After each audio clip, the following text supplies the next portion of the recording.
एक बड़े शहर में एक किराने की दुकान थी, बजरंग किराना शॉप। उस दुकान का मालिक बजरंग शिवनगर गांव का रहने वाला था। वह अपनी पत्नी कमला, बेटी नीता के साथ शहर में रहा करता था। एक दिन बजरंग दुकान से घर जाता है तो देखता है उसकी बेटी की तबीयत कुछ खराब है।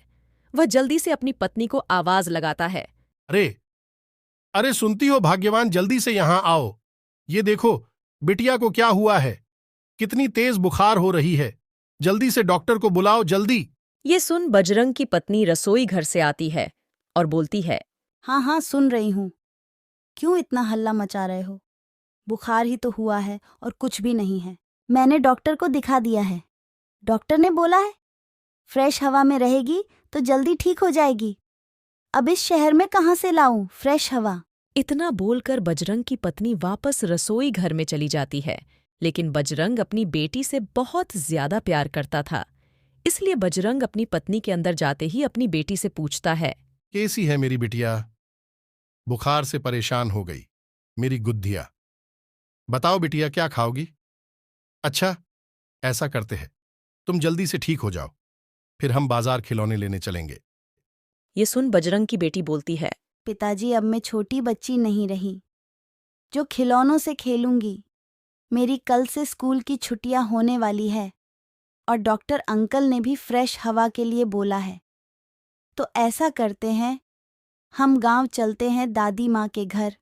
वहाँ फ्रेश हवा भी है और मेरा भी बहुत मन हो रहा है दादी माँ के पास जाने का। ये सुन बजरंग बोलता है, अरे वाह, ये तो बहुत ही अच्छी बात है और मेरी बिटिया का मन भी गांव घूमने का हो रहा है। तो ऐसा करते हैं, कल सुबह ही हम गांव चलते हैं।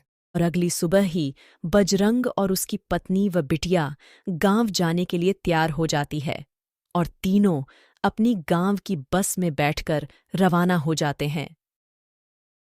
नीता गांव पहुंचकर बहुत खुश होती है और कुछ ही दिनों में नीता की तबीयत भी ठीक हो जाती है।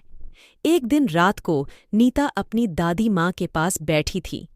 उसकी दादी उसको गांव की कहानियां सुना रही थीं कि तभी नीता बोलती है, दादी, मुझे कहानियां सुनाओ ना।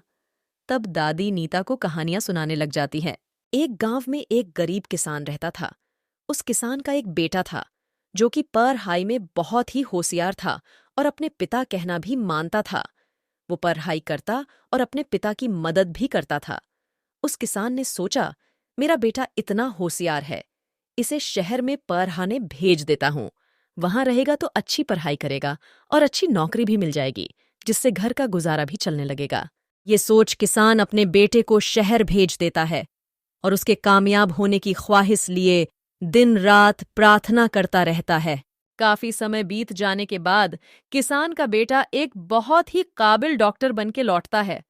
फिर किसान अपने बेटे को कहता है, देख बेटा, मैंने गरीबी देखी है, बहुत ही मेहनत से तुझे डॉक्टर बनाया है। तू हमेशा गरीबों का मुफ्त में इलाज करना। इससे तुझे धन तो नहीं मिलेगा, लेकिन गरीबों की दुआ जरूर मिलेगी। किसान का बेटा अपने पिता की बात पर हमेशा रहता है। दादी कहानी खत्म करके अपनी पोती से कहती है, बेटी, जिस तरह किसान का बेटा अपने पिता की हर बात मानता है, वैसे ही तुम्हें भी अपने पिता की हर बात माननी है। जिंदगी में हमें सब कुछ दोबारा मिल सकता है, लेकिन माता पिता का प्यार कभी भी वापस नहीं मिलता। इसलिए कभी भी अपने माता पिता का दिल नहीं दुखाना चाहिए। दादी की कहानी और बातें सुन नीता की आंखें भर आती हैं और वह अपनी दादी से कहती है, दादी माँ, मैं हमेशा माँ और पिताजी का कहना मानूंगी, कभी भी उनका दिल नहीं दुखाऊंगी। मैं अच्छी बिटिया बनूंगी दादी। और इस तरह नीता अपनी गर्मी की छुट्टियां अपनी दादी के यहाँ बिताकर वापस शहर लौट आती है और हमेशा अपनी दादी की दी हुई सीख को याद रखती है।